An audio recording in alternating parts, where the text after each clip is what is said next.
It's 2 in the morning and your mind will not stop talking. It's replaying a conversation from 3 days ago, line by line, hunting for the moment it went wrong. It's rehearsing one that hasn't happened yet and probably never will. And underneath it all, one tired question: how do I make this stop? Here's the strange truth.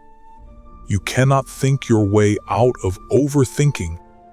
Every argument you win against your own mind just opens another case.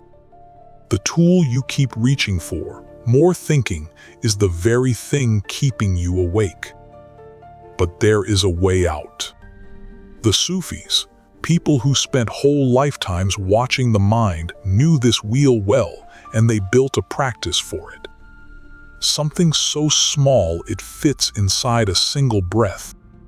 Stay with me, and by the end, you'll know exactly how to do it. Tonight, if you want. First, though, you have to see what your mind is actually doing when it spins. Picture a bowl of water, shaken, broken light. No reflection, no depth, nothing to see. You can't smooth water with your hands. Every touch stirs it more. Hold that image. It's carrying the whole answer, and we'll come back for it. Because overthinking isn't really thinking. Real thinking goes somewhere. It weighs, it chooses, and then it's done. Overthinking is a wheel. The same worry, the same scene, the same imagined argument, circling until it wears a groove in you. A mill that has run out of grain doesn't stop turning. It grinds on, empty. And what it grinds is itself. You know the forms it takes. The conversation you keep rerunning in the shower, sharpening replies you'll never send.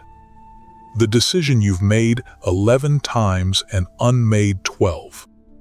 The midnight board meeting where every chair is filled by a different version of you and all of them are worried. The truly exhausting part isn't the thoughts themselves. It's that the thinking no longer obeys you. You're not doing it anymore. It's doing itself to you. So you try to force it quiet. Stop thinking about it. You tell yourself. Let it go. And the mind, hearing its own name called, turns around and comes back louder. Trying not to think about something is still thinking about it. You haven't ended the war. You've hired a guard for the prison, and now the guard can't sleep either. The Sufis understood something we keep forgetting.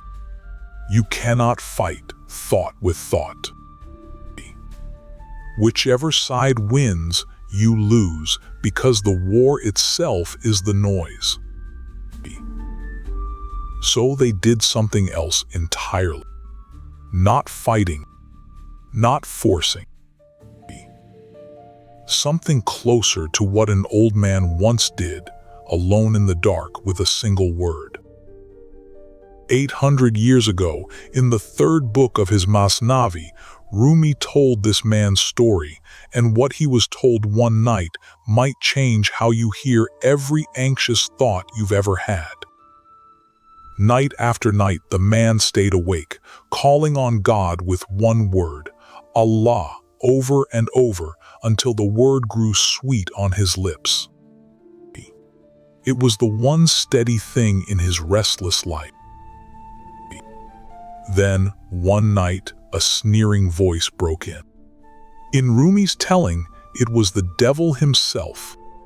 All this calling, the voice said. Year after year. And has an answer ever come? Has anyone, even once, said, "Here I am"? It's the same taunt your own mind serves you at 2 in the morning. All this thinking, all these years, and where has it gotten you? The man went silent. Because it was true. All those nights, all that devotion. Nothing had ever come back but his own voice. Something in him cracked, and he stopped.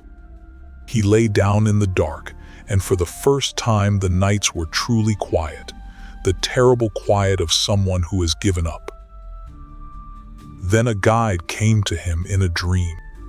Dhikr, the green one, the figure who appears in Sufi stories when a soul has lost its way. "Why did you stop calling?" he asked. Because no answer ever came. And then came the words Rumi built the whole story to carry. Your calling was the answer. All along. Beneath every cry of yours, God was saying, "Here I am," 100 times over. That longing rising in your chest each night? That was the reply, arriving before you had even finished asking. Stay with that, because it changes everything about your 2 a.m. mind. The man believed the answer would come after the calling, a payoff at the end. But the answer lived inside the act itself. And peace works the same way. You've been treating quiet as something that arrives once the thinking is finished, solved, settled, worried all the way through to the end. But the wheel has no end. Quiet was never waiting at the end of your thoughts. It lives in the returning. And the Sufis turned that discovery into a practice. They call it Dhikr, remembrance. At its simplest, one sacred phrase, repeated slowly, held against the current of the mind. Not to argue with your thoughts. Not to smother them. Just to give the mind one true thing to hold so it can finally set down the 40 false ones. There's a line in the Qur'an that the Sufis built whole lives around. Truly, in the remembrance of God do hearts find rest. Notice what it doesn't say. Not in the solving of every problem. Not in the winning of the midnight argument. In remembrance. Hidden in that is a kinder way to see what overthinking actually is. Your mind is a remembering machine. That's its work. Rumination is the same power pointed at the wrong object, remembering your fears on a loop all night. The Sufis never ask you to switch the machine off. Nobody can. They ask you to hand it something worthy of it. The Naqshbandi masters of Central Asia, famous for practicing silently in the middle of ordinary working life, shabal, left behind a set of principles. 3 of them matter here. Awareness in the breath, hosh dardam. Watchfulness over the thoughts, niga dashed, not chasing them, not wrestling them, just watching them pass like weather. And the one that holds the others together, baz gashed. Returning. Bringing the heart back gently every single time it wanders. So here is the practice as you might do it tonight. Find 10 minutes. Sit somewhere ordinary or walk slowly. The dervishes love to walk. Let the breath settle on its own. Don't manage it. Just notice it coming and going. Then choose your word. The Sufis use the names of God, Allah or Alhamdulillah, thank God, words that have carried this practice for 1,000 years. If those are yours, use them. If not, choose one word that feels true and warm.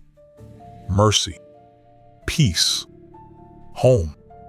One word small enough to ride a single breath. And begin. Breathe in slowly. On the breath out, lay the word down, silently, inwardly, unhurried. Again and again. Now the most important part. Your mind will bolt.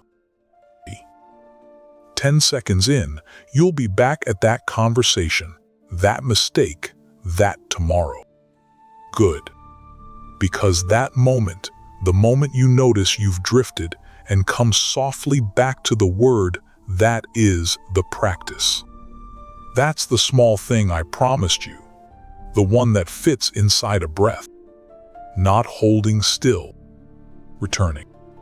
A mind that wanders 40 times and comes back 40 times hasn't failed 40 times. It has practiced 40 times. Then something happens that you cannot make happen, you can only make room for it. Remember the bowl of water. You never could smooth it with your hands. Every clever fix, every rehearsed reply, every argument at 2 in the morning, that was your hand in the water stirring. But give the mind one word instead of 40 arguments, and you finally stop stirring. And water, left alone, does what it has always done. It settles. Not because you forced it, because you stopped. And in still water you can see all the way down and the sky resting on its surface. So the next time it's 2 in the morning and your mind will not stop talking, don't argue with it. You already know how that story ends. Take one slow breath instead. Lay your word on the exhale. And when the mind runs, and it will, come back. Then come back again. You're not silencing anything. You're keeping an old appointment. And somewhere in the returning, maybe the 10th time, maybe the 40th, the noise loosens its grip and you'll understand what that man in Rumi's story was finally shown. The answer was never coming at the end of all your thinking. It was in the calling. It was in the coming back. It was there the whole time, quiet and patient, waiting for you to stop stirring the water.